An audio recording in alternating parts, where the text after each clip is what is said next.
en Chilevisión. Es 9 de julio de 1911. Por las calles empedradas de la ciudad de Santiago avanzaba lentamente un particular cortejo fúnebre. Eran 77 hombres dirigiéndose a la catedral. 4 de ellos portaban cada uno una misteriosa cajita. Eran veteranos de la Guerra del Pacífico, cada uno con un pequeño cartel colgado del cuello con el nombre de uno de los soldados chilenos muertos en el combate de la Concepción. Estos corazones humanos fueron llevados por las manos de sus compañeros, a lomos de mula, en tren, barco, para finalmente llegar acá, a una capilla especial de la Iglesia de la Gratitud Nacional, a miles de kilómetros de donde quedaron sus cuerpos. Luego fueron trasladados a la escuela militar, para finalmente, en 1911, descansar donde están hoy, en la Catedral de Santiago. Sí, es cierto, hay 4 corazones humanos en un altar instalados en la Plaza de Armas, el centro mágico de nuestro país.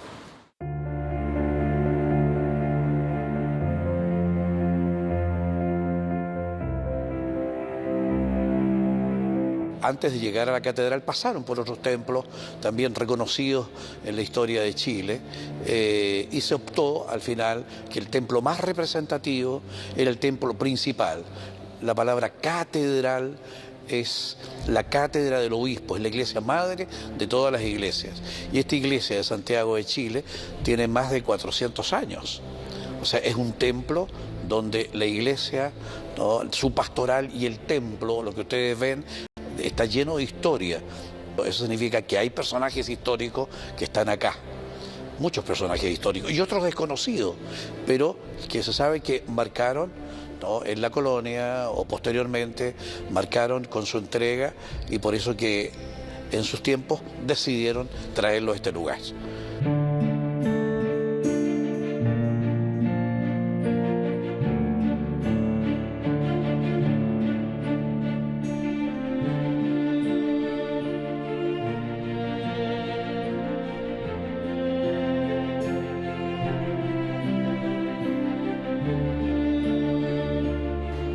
Estamos en la Catedral de Santiago. Las catedrales no solo son lugares de culto, además son reservorios culturales, cementerios, ¿no? Acá está enterrado Diego Portales, integrante de la familia Carrera también. Y tenemos otro hito importante, ¿no?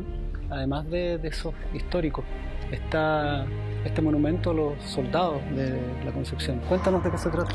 Se erigió este monumento que en su parte central abajo tiene los corazones de los oficiales. Es importante, en el centro de Santiago, en la catedral, hay una urna de mármol con corazones humanos. Porque eso lo hace accesible al público, no solamente a un cierto sector. Y el monumento por los costados tiene escrito todos los nombres de los soldados que participaron aquel día 10 de julio del 82. No solamente están los oficiales, sino también están los nombres de todos los soldados. De todos los soldados, de los 77. Ahora, esto está hecho en mármol, es un monumento más bien pequeño, comparativamente hablando, digamos, pero yo creo que tiene un simbolismo sumamente fuerte por todo lo que significa y por su misma construcción, digamos, que está enalteciendo hacia el cielo, hacia las alturas.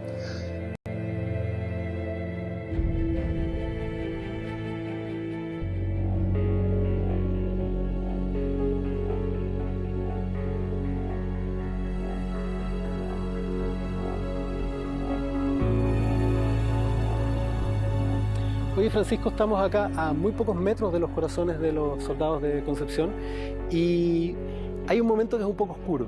Te dicen que los traen desde Perú, pero nunca te cuentan cómo. Y el relato oficial dice que fueron extraídos con mucho cuidado por los cirujanos del ejército. ¿Qué nos puedes contar de eso?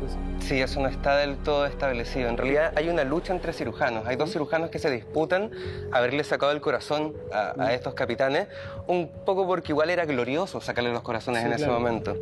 Pero hay por ahí un relato oculto, no sé si tan oculto, un poco más popular, donde en realidad no fue ningún capitán, sino que fue un soldado raso con un corvo y fue él les reventó el esternón y les sacó el corazón como Indiana Jones.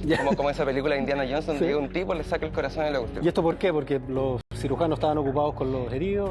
En realidad era todo un desastre en ese momento. Estaban los cuerpos mutilados, había sobrevivientes, pasaban muchísimas cosas y es muy probable que los cirujanos no hayan tenido tiempo para ello. ¿Sí? Ahora, por supuesto, no hay nada fehaciente. En datos históricos, el dato duro es que hubo una guerra y todos murieron, pero de ahí a cómo pasó depende de la crónica y el relato. La ocupación chilena del Perú fue uno de los episodios más traumáticos en la historia de nuestros vecinos. Los chilenos cobraban impuestos de guerra en la forma de dinero, comida o caballos a los habitantes. Los abusos, la violencia e incluso las violaciones llegaron a ser lo usual, al punto que el propio ejército chileno enjuició estas acciones. El odio hacia el invasor creció y se convirtió en voluntad de guerra contra los chilenos. Ahora también está el dato que dice que los chilenos, ante la falla en la línea de pertrechos, ¿no? También simplemente tomaban vacunos, robaban en las haciendas o exigían tributos de guerra. Sí, o sea, no, el ejército chileno, bueno, ahí es un tema de guerra, porque cuando uno habla con un militar te dicen es parte de la guerra. Una ocupación es lo más pacífica que se pueda, pero en el fondo de algo tienen que vivir, es como la excusa. Pero sin lugar a duda hay un acto satánico y totalmente diabólico en ocupar un lugar como ese. Además, ni siquiera, esto es otra cosa, lo que hasta donde yo investigué, no era el ejército peruano su enemigo, eran habitantes de la sierra que no tenían absolutamente nada que ver con los márgenes geopolíticos entre Perú, Bolivia y Chile. O sea, totalmente desmedido, no tenían por qué hacerlo. Se estaban defendiendo de los invasores, ¿no? Por supuesto. El odio hacia el invasor chileno hizo nacer una guerrilla montonera en la sierra peruana que desgastaba día tras día a la tropa nacional de manera persistente. Estaba a cargo del héroe peruano Avelino Cáceres, el llamado Brujo de la Sierra. La estrategia de los chilenos en la sierra era penetrar con una línea, ¿no?, dentro de este territorio agreste, poco conocido. Consistía en ir tomando pueblos y estableciendo puntos a medida que ingresaban en la sierra para combatir a las fuerzas de Avelino Cáceres. Uno de estos pueblos era La Concepción. ¿Cómo se desarrolló la guerra en la sierra? Muy poco glamorosa, muy distinta a la del resto de la campaña, ¿no? Sí, seguro, porque casi no hubo batalla. Estos tipos se iban asentando en los diferentes pueblos y como eran asaltados por los habitantes de la zona, necesitaban seguir moviéndose. En realidad ellos lo pasaban pésimo porque aparte de que no había batallas frontales, salían de cualquier lado, vivían en paranoia. O sea, estaban paranoicos porque los asaltos se hacían de manera muy intempestiva, no los veían venir, tampoco los podían pillar. Cosas que se dicen en las crónicas es que envenenaban el agua, por ejemplo. Entonces las medidas sanitarias no eran las ideales. Robaban y quemaban pertrechos, no tenían nada para comer. Y en el fondo, en ese estado de cosas, fue como una guerra de desgaste. ¿Sí? Lo que el ejército chileno, un poco por vanidad, pensaba que iba a ganar fácilmente, como mismo entraron a Lima, no se dio así. Y en el fondo la línea se extendió muchísimo. Se hizo débil. Se hizo muy débil. Entonces en el fondo los soldados no estaban muriendo por batallas en sí, estaban muriendo de hambre, de enfermedades y de los asaltos también. Entonces esta línea que se alarga por toda la sierra deja algunos flancos súper expuestos. La Concepción, en este caso, era uno de esos flancos.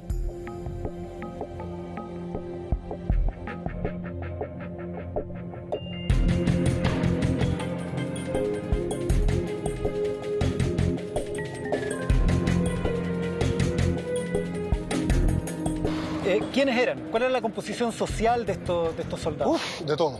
De todo. Recuerda que la Guerra del Pacífico fue una guerra absolutamente transversal a la sociedad. Fue desde el dueño del fondo, el hijo del dueño del fondo, hasta el último de los gañanes. Es tan así como que esto fue una especie de Vietnam, enfermedades. Enfermedades, sí, muchas. Combates todos los días. Exacto. Comunidades pequeñas, ¿no? Comunidades pequeñas.